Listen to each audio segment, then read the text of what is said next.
Ma'am, क्या वाकई इस दुनिया में भूत प्रेत जैसी कोई चीज मौजूद है? नेगेटिव एनर्जीज या पैरानॉर्मल एक्टिविटीज? जितने इंसान हैं उससे 8 टाइम्स ज़्यादा आत्माएं हैं। मैं खुद ही आत्माओं से बात करती हूँ। कोई भूत है, कोई प्रेत है, कोई पिशाच योनि में चला गया है, कोई यक्ष है।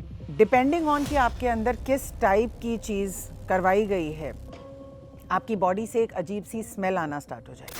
ये जो एनर्जीज होती हैं वो गंगा को पार नहीं कर सकती या समुद्र को पार नहीं कर सकती। तो मुझे लगा कि मेरे फादर ने मुझे आवाज़ लगाई है और बिल्कुल मैं ऐसे करने ही वाली थी और मुझे एक और आवाज़ आई। बिल्कुल ऐसे लगा कि किसी ने मेरा चेहरा आगे कर दिया और बोला बिल्कुल सीधे चलती जाओ, गाड़ी तक पीछे नहीं मुड़ना।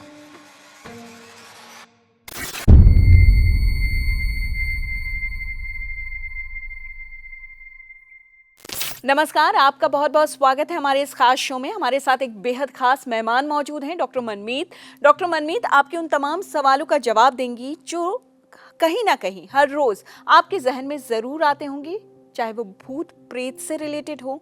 पैरानॉर्मल एक्टिविटीज क्या वाकई दुनिया में एग्जिस्ट करती हैं या सिर्फ उन पर फिल्में बनाई गई हैं मनोरंजन के लिए? क्या पुनर्जन्म जैसी चीजें होती हैं? आत्मा से कनेक्शन, दूसरी दुनिया से बातचीत क्या वाकई संभव है? आपकी इन तमाम सवालों का जवाब देने के लिए हमारे साथ मौजूद हैं doctor Manmeet. Thank you. Ma'am, क्या वाकई इस दुनिया में भूत प्रेत जैसी कोई चीज मौजूद है? नेगेटिव एनर्जीज या पैरानॉर्मल एक्टिविटीज, जिसके बारे में आजकल आप बहुत सारे रील्स सोशल मीडिया पे स्क्रॉल करते हुए जरूर देखते होंगे। क्या वाकई ये सारी चीजें होती हैं? बिल्कुल होती हैं रचना। जितने इंसान हैं उससे 8 टाइम्स ज़्यादा आत्माएं हैं। क्योंकि पहले क्या होता था कि जितनी आत्माएं होती थी उनको बहुत जल्दी मुक्ति मिल जाती थी, लेकिन अब बहुत सारी सुसाइड केसेस हो रहे हैं। उसकी वजह से आत्माएं लाइट में नहीं जा रही हैं। तो रेशियो ये है कि एक जीवित इंसान के पीछे 8 आत्माएं कम से कम खड़ी हैं। अब इन आत्माओं का जो डिफ्रेंसिएशन है, क्लासिफिकेशन इनका अलग है। कोई भूत है, कोई प्रेत है, कोई पिशाच योनि में चला गया है, कोई यक्ष है। अलग अलग तरह की इनकी क्लासिफिकेशंस हैं डिपेंडिंग ऑन कि वो अपनी जर्नी में कहाँ तक पहुँचे हैं। जैसे कि जो ट्रैप्ड आत्माएं होती हैं वो कभी कभी पिशाच योनि में भी चली जाती हैं। जो सबसे सिंपल आत्मा को हम कहते हैं वो होता है भूत, जो भटक रहा है, जिसको नहीं पता कि उसको कैसे लाइट में जाना है। कुछ लोगों का अचानक से अकाल मृत्यु हो जाती है, ट्रॉमेटिक एक्सीडेंट हो जाता है और जब उनके सामने वो लाइट का दरवाज़ा आता है तो वो जा नहीं पाते, तो वो भटकते रहते हैं। वो उसी एक्सीडेंट स्पॉट पे या अपने घर पे भटकते रहते हैं, ये पता लगाने के लिए कि हमारे साथ हुआ क्या। उनको पता ही नहीं कि उनकी डेथ हो गई है। हम कैसे पहचानें कि कोई एनर्जी हमें जो है वो पीछे खींचने की कोशिश कर रही है या हमें हार्म पहुंचाना चाहती है? उस एनर्जीज को बहुत सारे लोग बहुत वक्त से बीमार होते हैं, कोई ना कोई दिक्कत होती है, मानसिक रूप से वो बहुत ज़्यादा स्ट्रेस में होते हैं। ऐसे बहुत सारे लोग हैं जो अलग अलग तरह की समस्याएं झेलते हैं, लेकिन अगर टेस्ट कराते हैं मेडिकल रिपोर्ट में कुछ नहीं आता, लेकिन परेशानी लगातार बनी होती है और डॉक्टर्स भी कई दफ़े बहुत ज़्यादा अचंभे में पड़ जाते हैं कि भाई क्या हुआ है। लंबी होती जाती है टेस्ट की लिस्ट, लेकिन रिजल्ट नहीं आता। ऐसा क्यों? रचना, जब हम कोई सी परेशानी से गुजरते हैं, इंसान के सामने कोई भी जब विपत्ति आती है तो उसके 3 या 4 कारण होते हैं। एक कारण होता है कि आपके प्लैनेट्स जो हैं, आपके ग्रह नक्षत्र किसी स्टेज के थ्रू जा रहे हैं। हो सकता है किसी चीज़ का रेट्रोग्रेड चल रहा हो, प्लैनेट्स की जो पोजीशन होती है। सेकंड प्रॉब्लम होती है आपकी किस्मत, जो आप लेके आए हैं, आपके प्रारब्ध कर्मा, आप क्या लेके आए हैं पिछले जन्म से, जो आप आज फेस कर रहे हैं। तीसरी प्रॉब्लम होती है ये वाली, जो पैरानॉर्मल एक्सपीरियंसेस वाली होती है। लेकिन यहाँ मैं अपने दर्शकों को ये बताना चाहूँगी कि आजकल शायद रील्स इतनी हो गई हैं कि लोगों को लगता है कि कोई नॉर्मल प्रॉब्लम भी है तो वो शायद पैरानॉर्मल है। पैरानॉर्मल नॉर्मल है, लेकिन इतना भी नॉर्मल नहीं है कि अगर आपके साथ थोड़ा सा भी कुछ हो गया वो पैरानॉर्मल ही है। लेकिन कैसे पता लगाएं कि कोई प्रॉब्लम पैरानॉर्मल है या नहीं है? इसके कुछ साइंस होते हैं। अगर हम किसी के घर के ऊपर कुछ कराते हैं तो भी हम उस इंसान को ही हार्म कर रहे हैं। किसी की गाड़ी पे वशीकरण होता है, किसी के ऑफिस के ऊपर होता है, किसी इंसान पर होता है, पर होता एक इंसान पे टारगेटेड या एक फैमिली पे टारगेटेड रहता है। तो सबसे पहला जो इसका साइन होता है वो ये होता है कि इंसान की जिंदगी में कोई भी चीज एकदम अचानक से हो जाना। आप कहेंगे कि लोगों के बाल तो वैसे भी झड़ते हैं, लेकिन जब ये पैरानॉर्मल एक्टिविटी की वजह से झड़ते हैं तो एकदम हेयर लॉस हो जाता है। अगर कोई पैरानॉर्मल एक्टिविटी की वजह से बीमार होता है तो अचानक बीमार होगा, उसको डायग्नोस नहीं हो पाएगा, वो बेड रिडन हो जाएगा। With in the first 1 month वो बेड रिडन हो जाएगा। और अगर आप उसका हिस्ट्री में जाएं तो वो पिछले 1 महीने से काफ़ी परेशान हो रहा होगा, उसको रात को नींद नहीं आ रही होगी, वो रात को चल रहा होगा, अंदर से एक एंग्जाइटी, एक बेचैनी उसको लगेगी। और उसके बाद विद इन 1 मंथ उसको कुछ ना कुछ ऐसा होगा कि उसको उठने का मन नहीं करेगा, उसको नहाने का मन नहीं करेगा।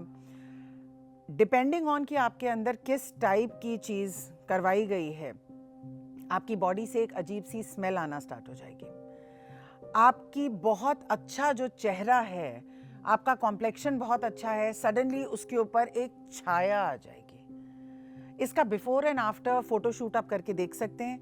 आप किसी भी इंसान की 1 महीने पहले की फ़ोटो लेके देखें और 1 महीने बाद की फ़ोटो लेके देखें, आपको उसके ऊपर एक छाया, एक और चेहरा सुपर इम्पोज दिखाई देगा। आपके बदन पे अलग अलग जगहों पे काले काले निशान, धब्बे पड़ सकते हैं जो मिटाने के बाद, उपटन के बाद भी नहीं जाएंगे। जीने की इच्छा खत्म हो जाना, बहुत डिप्रेस्ड फील करना, या तो बहुत भूख लगना और नॉनवेज का मन करना, और या फिर बिल्कुल भूख का मर जाना।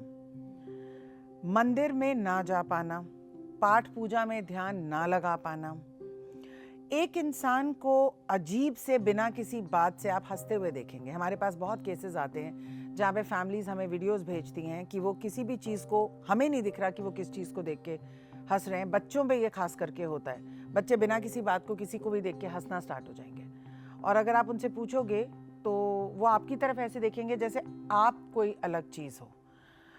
अचानक से हंसना, इमेजिनरी चीज़ों से बातें करना, रात को फील करना कि आपके ऊपर कुछ आ गया है, रात को स्लीप पैरालिसिस जैसा फील करना, भारीपन फील करना। बहुत लोगों को लगता है कि उनके साथ कोई है।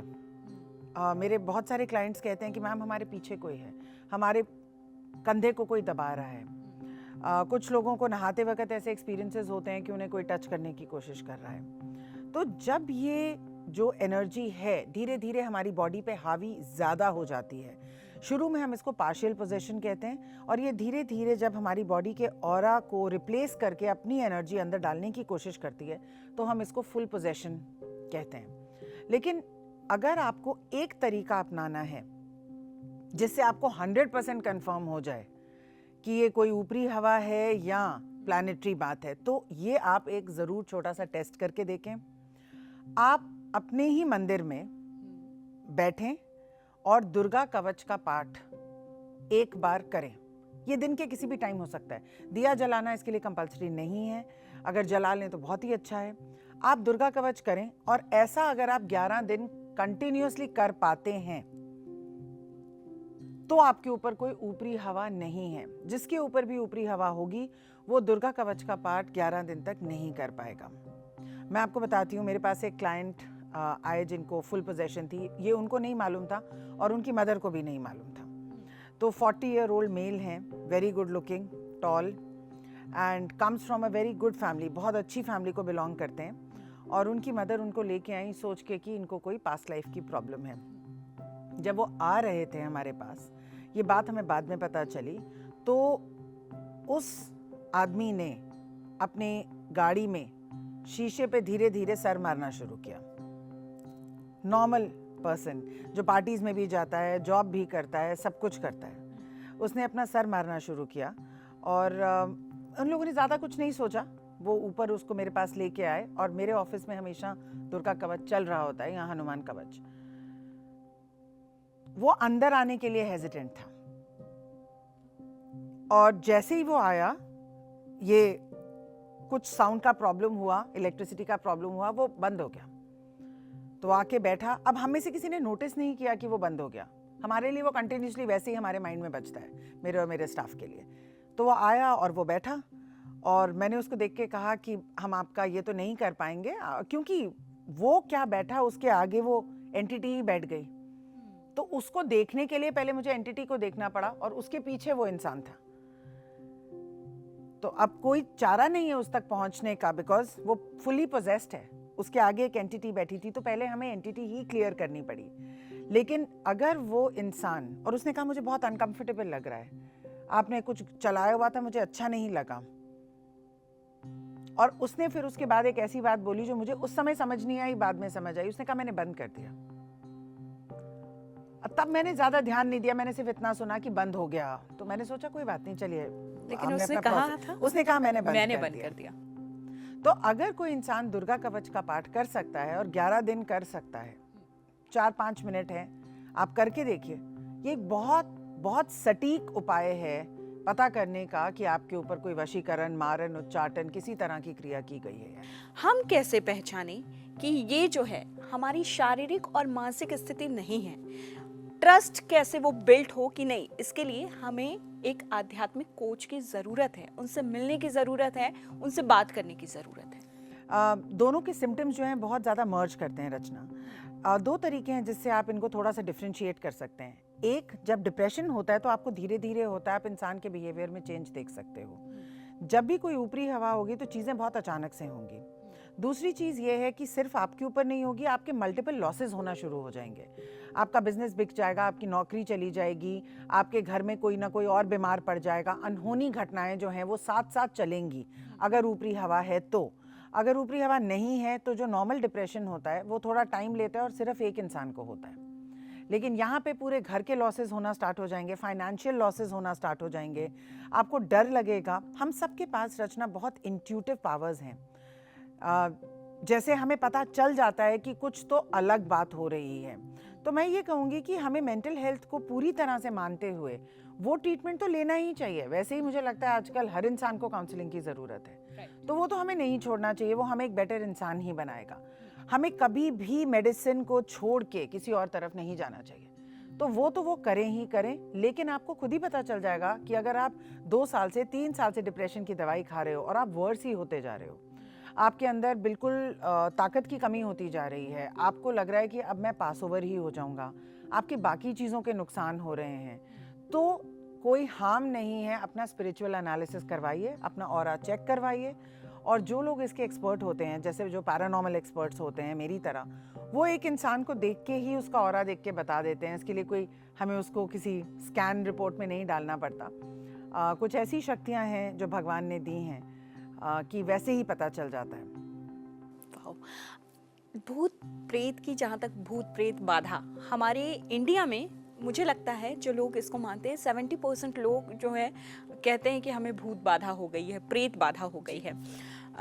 हमारे यहाँ हमारे शास्त्रों में भी, और हम सनातन धर्म में जैसे मानते हैं, मंदिर जो है इसके लिए कि मंदिर ले जाओ, दर्शन कराओ। ख़ासतौर पे बालाजी और कामाख्या को लेकर इस तरह की बहुत सारी कहानियाँ प्रचलित हैं और लोगों का एक्सपीरियंस है उन जगहों को लेकर, उनकी एनर्जीज़ को लेकर। और कहा जाता है कि अगर आपको किसी तरह की ऊपरी हवा लग गई है या आपको भूत बाधा या प्रेत बाधा है, तो आप बालाजी के टेम्पल पे जाइए, आप कामाख्या के मंदिर में जाइए। अगर आपको इनफर्टिलिटी की समस्या है तो उसको हमने हमारे शास्त्रों ने बहुत अच्छे से जोड़ा है तमाम धार्मिक प्लेस से जी।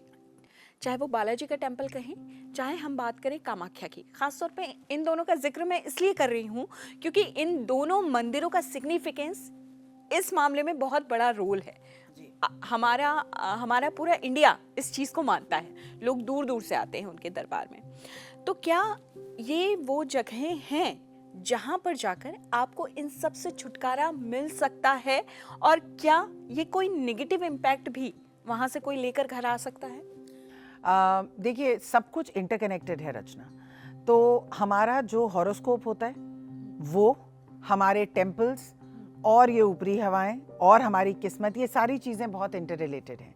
ये बात सच है कि कुछ ऐसे टेम्पल्स हैं जैसे कि मेहंदीपुर और कामाख्या देवी, जहाँ पे बहुत उग्र एनर्जीज जो हैं, उग्र फॉर्म हमारे डेटीज़ के अवेलेबल हैं। तो जब ये देखिए, एनर्जी के 2 पोल्स होते हैं जिसको हम नेगेटिव और पॉजिटिव कहते हैं। लेकिन होते वो दो अलग अलग पोल्स हैं, हम उनको नेगेटिव और पॉजिटिव कहते हैं। तो अगर आप ब्लैक मैजिक को नेगेटिव पोल की तरफ करेंगी और सोचेंगी कि ये बहुत ज़्यादा इंटेंस नेगेटिव एनर्जी है, वशीकरण है, वैसे ही भगवान ने लाइट की तरफ भी बहुत उग्र फॉर्म बनाए हैं। जैसे माँ कामाख्या, माँ आदि पराशक्ति की सबसे उग्र फॉर्म है, तो उन्हीं से 10 महाविद्या निकली हैं। तो अगर आप माँ कामाख्या के टेम्पल में जाएंगे, वहीं पे 10 महाविद्या के आपको टेम्पल्स जो हैं वो मिलेंगे।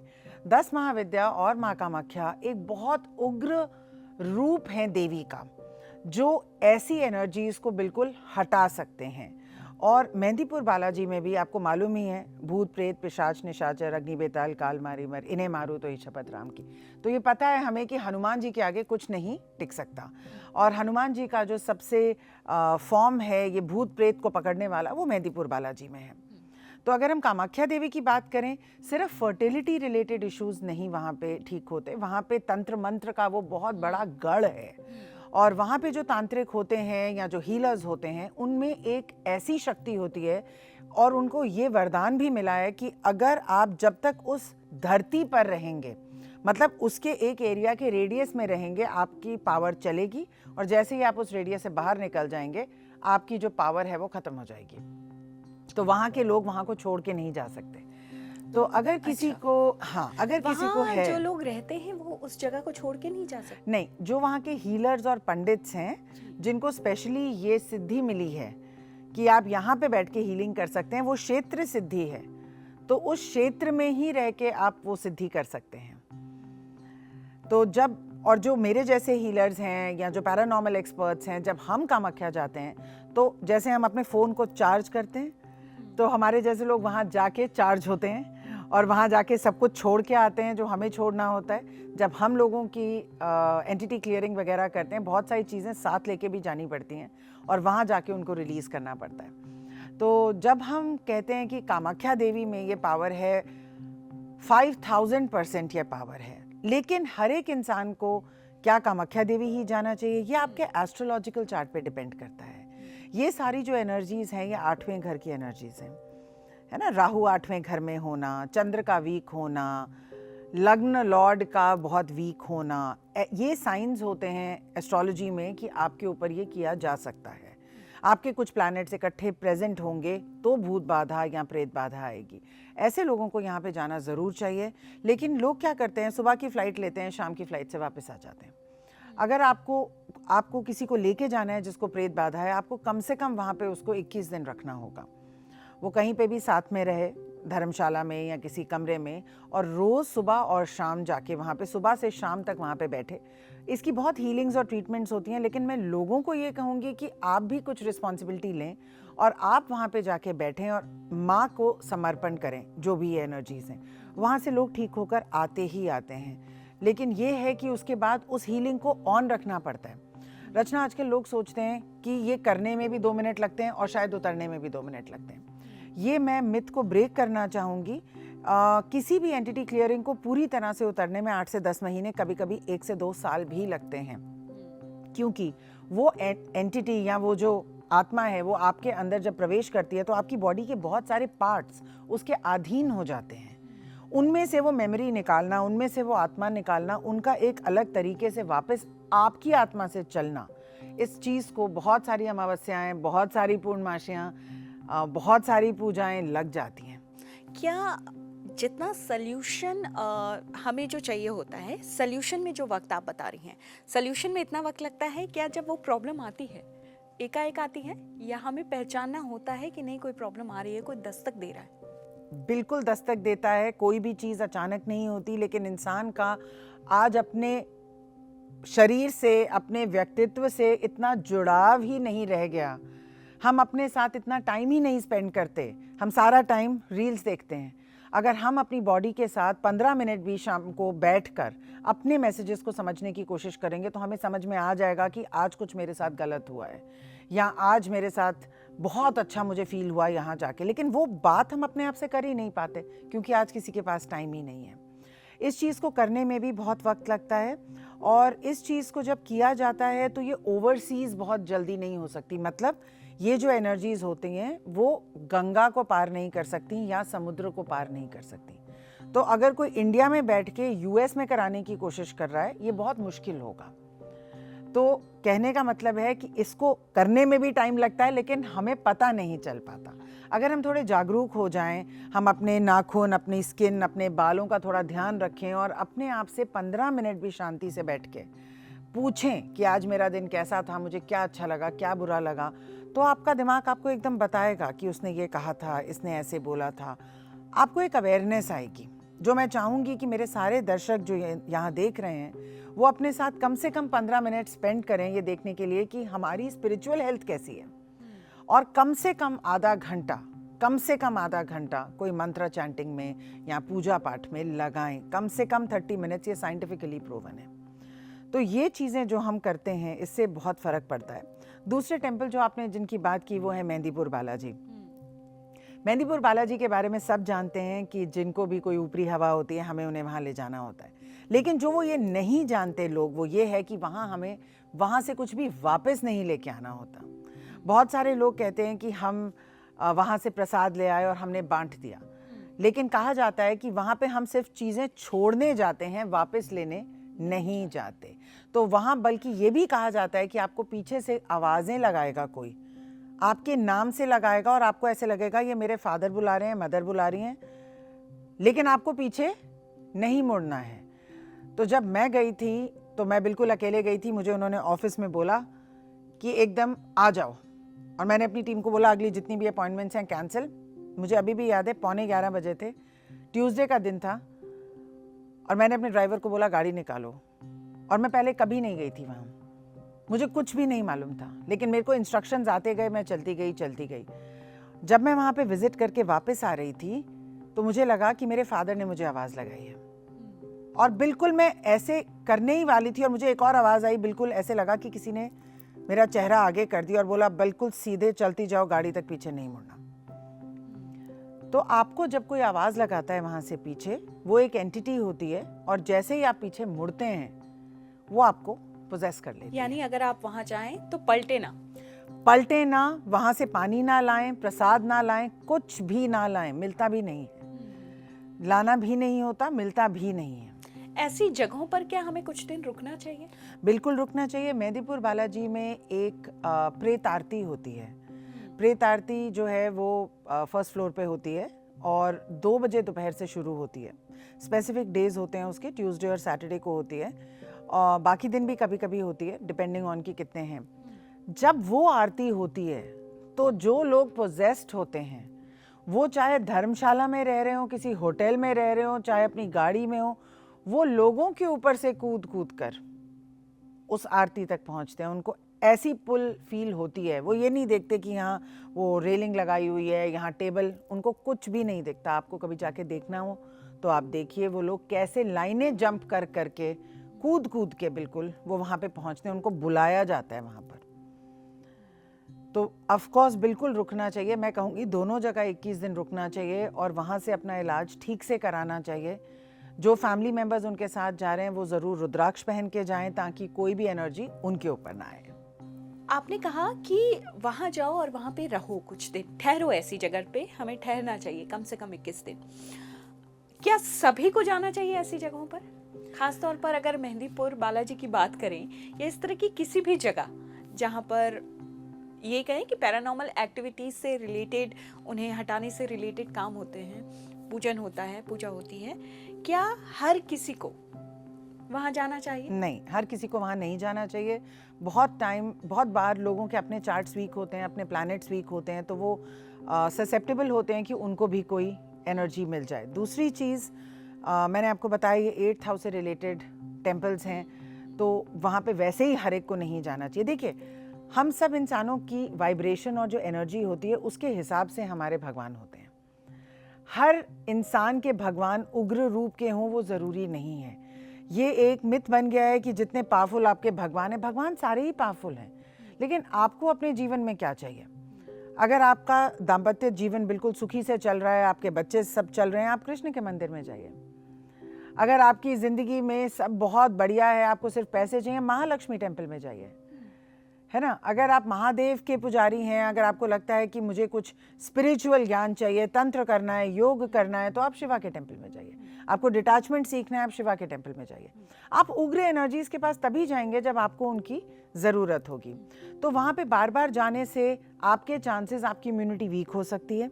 दूसरी चीज़, अगर हो सकता है आपका चार्ट बहुत स्ट्रांग हो, आपको कोई प्रॉब्लम ना हो, लेकिन हो सकता है उस समय प्लैनेट्स की दशा ऐसी हो, गलती से अगर आप सूर्य ग्रहण पे चले गए, चंद्र ग्रहण पे चले गए, उस दिन तो प्लैनेट्स की वैसे ही पावर इतनी वीक होती है कि हर इंसान के ऊपर ये जो शक्तियाँ होती हैं बहुत हावी हो सकती हैं। तो बार बार एक ऐसे टेम्पल में जाना, अनलेस वो आपके कुलदेवता हैं, मैं नहीं रेकमेंड करूँगी।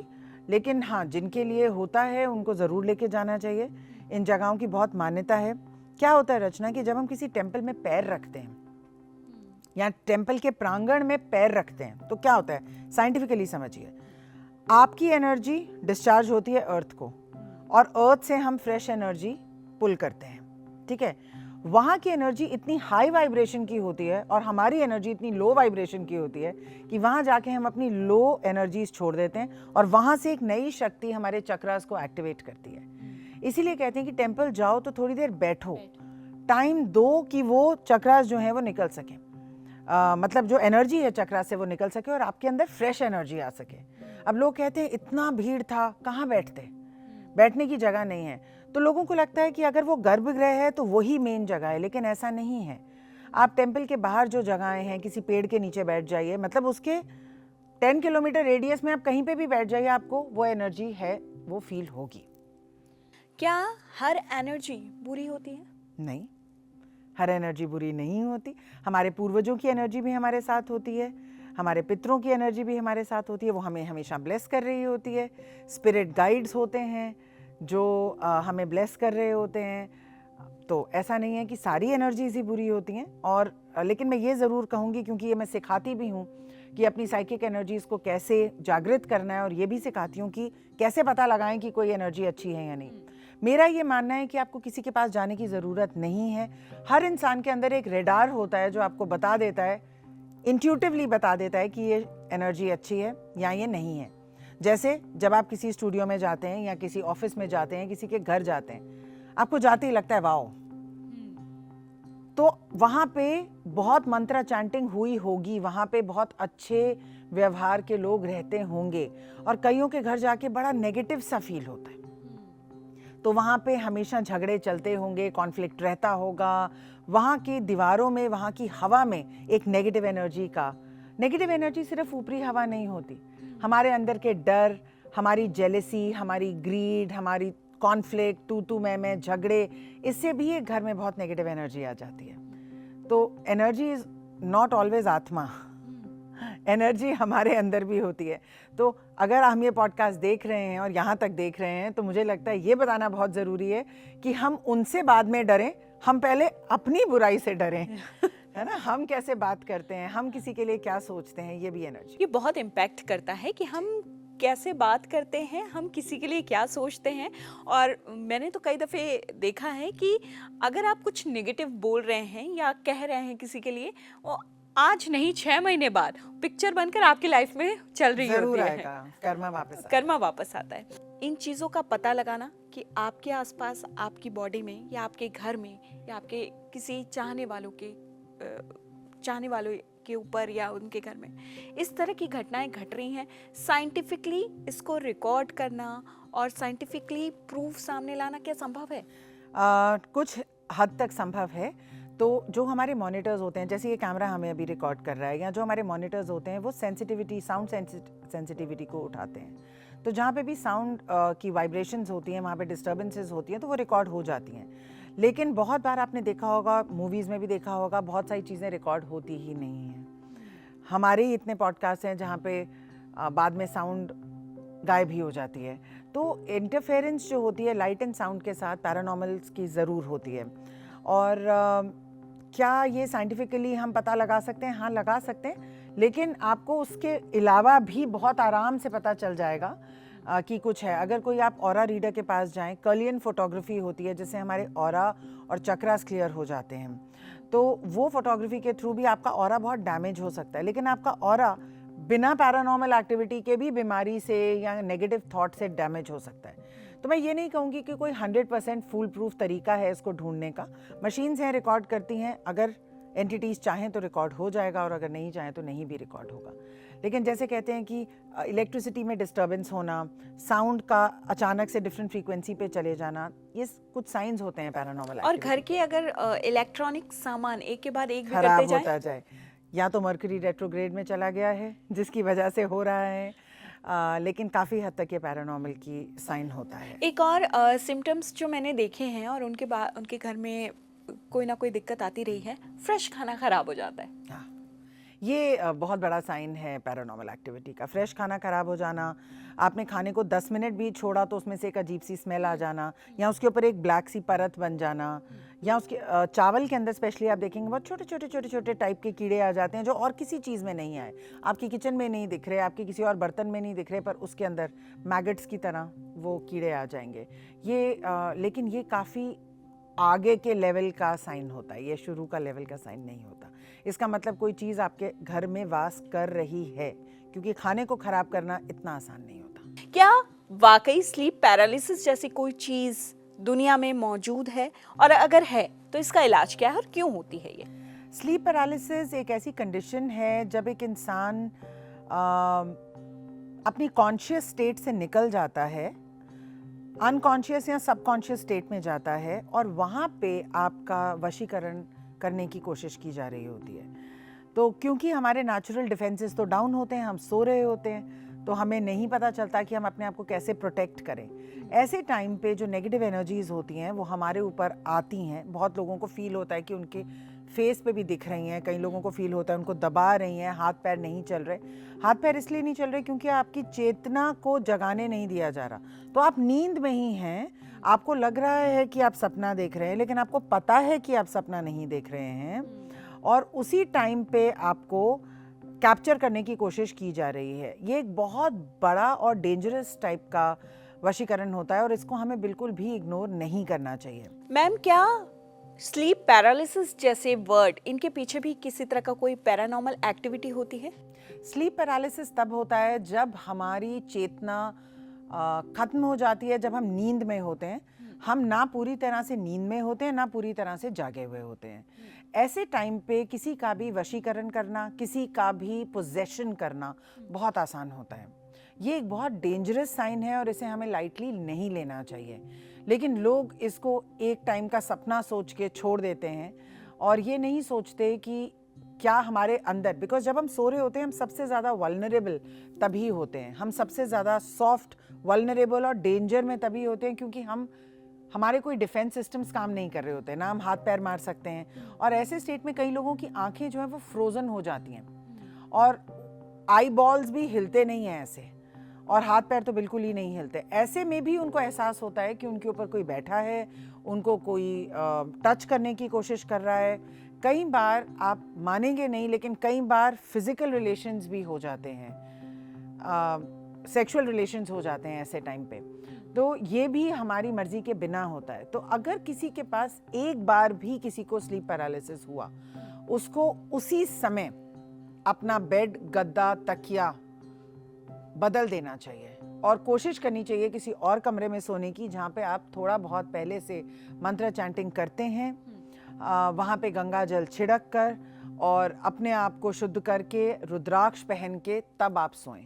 ये एक बहुत अच्छा रेमेडी है स्लीप पैरालिसिस से निकलने का। आप रुद्राक्ष पहने, अगर आपके पास स्पेसिफिक रुद्राक्ष है किसी प्लैनेट का तो वो पहने, नहीं है तो एक रुद्राक्ष की माला पहन के सोएं कम से कम, अगले कम से कम 60 डेज के लिए, क्योंकि ये अटैक वापस ज़रूर आता है। क्या हमेशा वशीकरण जैसी चीजें ही स्लीप पैरालिसिस के पीछे वजह होती है? मेडिकल रीजंस हो सकते हैं डेफिनेटली, लेकिन क्योंकि आज हम यहाँ पर एनर्जी की बात कर रहे हैं, तो वशीकरण किसी को पोजेस करने के लिए होता है, किसी के ऊपर अपना पावर दिखाने के लिए होता है। मैंने आपको बताया एक इंसान के पीछे अभी 8 आत्माएं भटक रही हैं। तो हर आत्मा क्या चाहती है? वो चाहती है कि उसको कोई शरीर मिले, कोई बॉडी मिले, जिससे वो अपना रुका हुआ काम पूरा कर सके। और जब ये रुका हुआ काम पूरा होगा तभी उसको लिबरेशन मिलेगी, उसको मुक्ति मिलेगी। तो हर आत्मा ये चाहती है कि मैं किसी ऐसे इंसान के अंदर प्रवेश करूं जो इजीली अवेलेबल हो। स्लीप के टाइम पे हम लोग वल्नरेबल होते हैं और एक तरीके से अवेलेबल होते हैं कि हम अपना बचाव नहीं कर सकते। इसलिए काफ़ी हद तक जो है ये वशीकरण ड्रिवन होता है। मैम, आपके पास पैरानॉर्मल एक्टिविटीज से रिलेटेड जितने भी केसेस आते हैं, सबसे ज्यादा पीड़ित किस तरह की चीजों से होते हैं लोग? वशीकरण से होते हैं, एंसेस्ट्रल कर्सेस से होते हैं, जन्मों जन्मों से चले आ रहे श्राप जो हर पीढ़ी को सहने पड़ते हैं। यानी श्राप रियल में होते हैं? बिल्कुल रियल में होते हैं। श्राप एक एनर्जी होती है, जैसे ब्लेसिंग एक एनर्जी होती है। हम किसी के पैर छूते हैं तो हम क्या करते हैं, उनसे एनर्जी मांगते हैं। वो अपना हाथ हमारे पे रखते हैं तो क्या दे रहे हैं, हाथ के थ्रू क्या आ रहा है, एनर्जी आ रहा है, तो ये पॉजिटिव एनर्जी हुई। वैसे ही अगर हम बहुत तंग पड़े हैं किसी चीज़ से और हमारे अंदर से एक बहुत चित्कार निकली और उस समय हमने किसी को कुछ कहा, तो वो श्राप बन के उनकी तरफ एक एनर्जी में चला गया।